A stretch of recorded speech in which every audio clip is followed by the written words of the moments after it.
Yìn Oṣù Méjì ní Àhámọ Ajínigbé. Àwọn olùjọ Sìn Cac Eda Oniyo l'Ekiti wọ́n gba ìtúsílẹ̀ àmọ̀dúpẹ́ o. Àwọn tí wọ́n jí gbé nínú ìjọ Cac Eda Oniyo ní ìpínlẹ̀ Ekiti lásìkò tí wọ́n ń ṣe ìṣọ́òru lọ́wọ́ nínú oṣù kẹrin wọ́n ti gba ìtúsílẹ̀ lọ́wọ́ àwọn ajínigbé náà. Ní alẹ́ ọjọ́ Ẹtì Friday tí ń ṣe ọjọ́ kẹta oṣù keje ó ní àwọn èèyàn náà gba ìtúsílẹ̀ kúrò ní àhámọ́ àwọn ajínigbé tí wọ́n ti wà láti oṣù méjì sẹ́yìn. Alága ẹgbẹ́ àwọn tó ń rí sí ìdàgbàsókè Eda Oniyo, Eda Oniyo Development Union, Rufus Ajayi tó fi ìdí ìròyìn náà múlẹ̀ fún àwọn akọ̀ròyìn ó mà sọ wípé 25.5 million naira ní gbogbo ìlú dá papọ̀ láti fi gba àwọn èèyàn náà sílẹ̀. Ó ṣàlàyé pé mílíọ̀nù 10.5 náírà ní àwọn ará ìlú ó ní wọ́n ti kọ́kọ́ dá pẹ̀lú àpò ìrẹsì, ọ̀pọ̀lọpọ̀ ọtí, epo bẹntiróòlù àti oríṣiríṣi nǹkan mìíràn. Ṣùgbọ́n tí àwọn ajínigbé náà tí wọ́n máa kọ̀ láti tú àwọn ènìyàn náà sílẹ̀.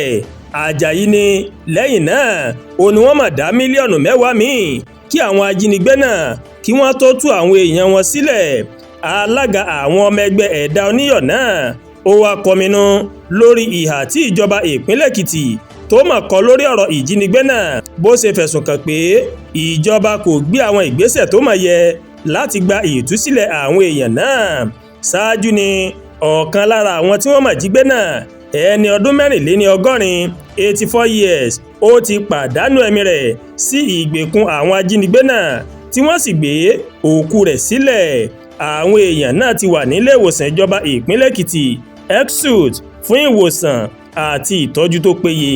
Kọ́lọ́ ọbẹ̀ Elédùmarè kó má ṣàánú wa Nàìjíríà o. Àdúrà gba Olúwatóyìn ló ń kàròyìn sí létí láti kàn ní eyayorubaworld TV. Bẹ́ẹ̀ ṣe ń wò wá ẹ máa bá wa like, ẹ máa share, ẹ máa comment. Ẹ má tún gbàgbé láti bá wa subscribe sórí YouTube channel wa, kẹ́ wá bá wa tẹ notification bell láti lè máa àwọn ètò wa lọ́kọ̀ọ́jọ̀kan tó bá ti gorí ìkànnì yìí. Ẹ ṣé pọ̀ tẹ́ ń wò wá o, àánú Ọlọ́ọ̀ba yóò wá ẹ̀mí àti ń rí, àmín.